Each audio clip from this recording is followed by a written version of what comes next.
bienvenue sur Génération Afrique. Génération Afrique a pour but de changer les mentalités afro-caribéennes. Nous sommes dans le journal web africain. Nous allons commencer au Congo-Brazzaville, la politique congolaise. Au Congo-Brazzaville, nous avons les élections présidentielles le 20 mars 2016. Une candidature pour le PCT, c'est le président Denis Sassou Nguesso. Du côté de l'opposition, nous n'avons pas un nombre défini, en tout cas à ce jour, de ce que je sache, du nombre d'opposants qui se sont mis sur la liste de candidature pour être président de la République. Sans surprise, monsieur le général Mokoko a décidé de se mettre sur la liste présidentielle pour être président de la République contre le président Denis Sassou Nguesso. On peut se poser la question, comment deux généraux vont se retrouver en tant que président de la République en 2016, face à face? Est-ce que cela ne va pas nous emmener une autre crise, une guerre civile au Congo-Brazzaville, comme ce que nous avons vécu en 1997? Seul l'avenir nous le dira. En Côte d'Ivoire, ouverture du procès Gbagbo à la CPI. Pourquoi la CPI aurait attendu 4 ans pour juger le président l'ancien président Laurent Gbagbo, ainsi que Blé Goudé? Le président Ouattara décide de ne plus envoyer les Ivoiriens à la CPI. C'est bizarre. Pourquoi seulement en ce moment le président Ouattara décide de ne plus envoyer des Ivoiriens à la CPI? Est-ce que le président Ouattara craindra-t-il lui-même son futur?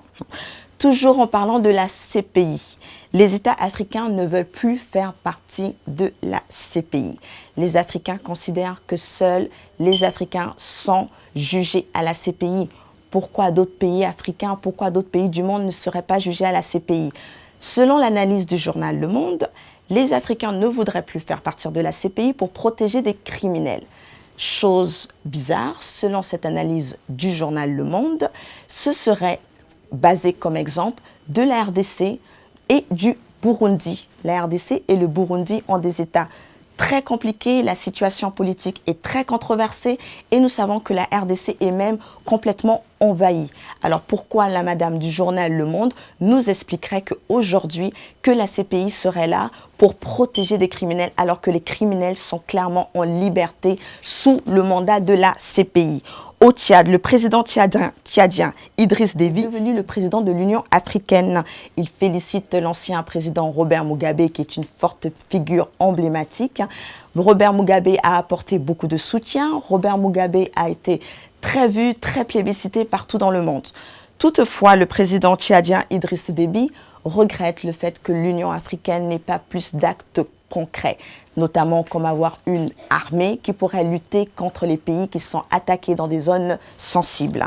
Au Cameroun, dans la lutte contre Boko Haram, la communauté internationale promet 250 millions de dollars, notamment le Nigeria 110 millions, l'Union africaine 50 millions, le Royaume-Uni a déjà versé 8 millions, la Suisse promet 3,6 millions. Pourquoi la communauté internationale s'intéresserait-elle aujourd'hui à aider les pays qui sont attaqués de Boko Haram? Nous savons que la France a fourni des armes contre les pays qui sont attaqués par Boko Haram. Que se passe-t-il? Il y a anguille sous roche. Le président François Hollande, effectivement, a dit que la France n'y est pour rien. Et pourtant, on a vu des avions qui ont volé au-dessus de la zone de Boko Haram au Nigeria, notamment un hélicoptère qui est tombé. Et on a vu clairement une preuve comme quoi les armes françaises étaient dans cet avion. Au Gabon, la France expose l'identité de Ali Bongo. Pourquoi maintenant la France expose l'identité d'Ali Bongo? Nous sommes allés chercher un peu plus loin et nous avons compris que la constitution gabonaise stipule dans l'article 10 alinéa 5 que pour être président de la République, il faut 4 générations consécutives. 4 générations consécutives pour être président de la République au Gabon. Alors on a beau être gabonais sur une génération, ce n'est pas suffisant. Alors la France aujourd'hui a décidé de se souvenir que peut-être ce serait l'anguille sous roche, le problème qui permettrait aux Gabonais de, pourquoi pas, ne plus garder Ali Bongo. Alors peut-être que toute la fortune que Ali Bongo aurait donnée au peuple gabonais ne servirait à rien, mais la vraie question que le peuple gabonais devrait se poser, c'est pourquoi aujourd'hui la France a décidé de contredire, de bâcler ce président Ali Bongo. Au Burundi, donc l'Union africaine souhaite envoyer des forces à Bujumbura, si le président du Burundi est d'accord. Selon le commissaire de la sécurité et de la paix, le but de l'Union africaine serait de protéger les civils, de désarmer les milices, d'aider la police locale et de récupérer les armes. Le Burundi accuse le Rwanda de prêter des mains fortes aux milices. Enfin, une très bonne nouvelle en RDC. Les Congolais ont gagné le Tchad rwandais 2016. Donc, félicitations aux Léopards qui commencent bien l'année 2016 par cette victoire. Nous leur souhaitons que du bonheur pour l'année 2016 et nous leur souhaitons de sortir de l'occupation. Enfin, nous allons parler en économie. Donc, le premier TGV au Nigeria sera inauguré au mois de mars. Sa vitesse sera de 120 à 150 km/h. Ça va partir entre Lagos et Kaduna. Le TGV est une invention chinoise de la fusion de CNR et CRC qui rivalisent avec les grandes compagnies européennes Armstrong et Siemens. Alors nous nous rendons compte que l'Europe qui nous a colonisés pendant toutes ces décennies n'a pas su nous apporter des TGV, des trains à grande vitesse ou tout simplement des moyens de locomotion qui nous permettraient d'aller d'une ville à une autre. Ça les a arrangés de pouvoir nous laisser dans cet état statistique avec ce franc CFA.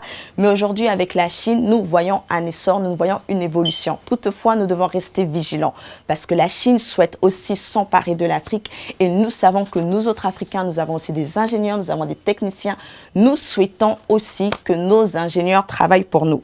Ce projet va continuer en Éthiopie, en Angola, au Nigeria, au Kenya et pourquoi pas dans l'Afrique francophone. Nous souhaitons aussi à l'Afrique francophone. Le FMI, donc il y a une baisse de croissance en Europe, en Afrique et en Asie.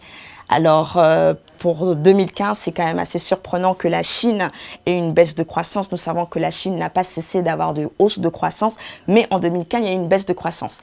Christine Lagarde, donc la présidente du FMI, souhaite tout simplement favoriser la croissance, surtout en Afrique. Oui, ils veulent que les Africains consomment beaucoup plus. Pourtant, tout le monde sait que l'Afrique fait partie du tiers-monde, des pays en voie d'émergement, des pays qui sont en train de d'émerger, des pays toujours dans le négatif. On nous montre des Africains pauvres, des Africains qui sont en souffrance. Mais quand il s'agit de la consommation, ah oui, Christine Lagarde se souvient que les Africains aussi peuvent être des consommateurs. Eh bien pourquoi? Parce que tout simplement, le FMI se nourrit des crédits. Ils ont besoin que l'Afrique ait des crédits pour que le FMI survive. Nous, ce que nous, Africains, nous voulons, c'est nous voulons consommer ce que nous produisons. Donc, nous ne cherchons pas à avoir une consommation qui favorise le FMI, mais voulons une consommation qui favorise l'Afrique. Enfin, nous allons donc clôturer avec un fait divers au Cameroun. Donc, Nathalie Koa a écrit un livre qui s'appelle Revanche porn. C'est un nom quand même, un titre assez provocateur, sur ses 16 années avec le footballeur Samuel Eto'o. Alors, elle parle de ses souffrances, elle parle des misères qu'elle a pu avoir avec ce footballeur. Et là, elle, surprise, on se rend compte que le peuple camerounais n'apprécie pas du tout ce livre. Elle est attaquée par les hommes et les femmes qui disent que c'est une arriviste et une aventurière. Je pense qu'en tant qu'Africains, nous devons apprendre à nous soutenir. Je parle aux mamans africaines. Combien d'entre vous n'avez pas été des maîtresses? Combien d'entre vous n'avez pas pris les maris des autres? Alors donc nous voyons Nathalie Koa qui se lève et qui surmonte cette épreuve. Nous sommes tous fiers de Samuel Eto'o qui est un grand footballeur et qui investit son argent au Cameroun et nous souhaitons qu'il y ait plus de Samuel Eto'o. Mais cela ne veut pas forcément dire que c'est Samuel Eto'o qui a raison. Génération Afrique, une Afrique qui se réveille. Génération Afrique, changeons nos mentalités. C'était le journal web africain. Merci, au revoir.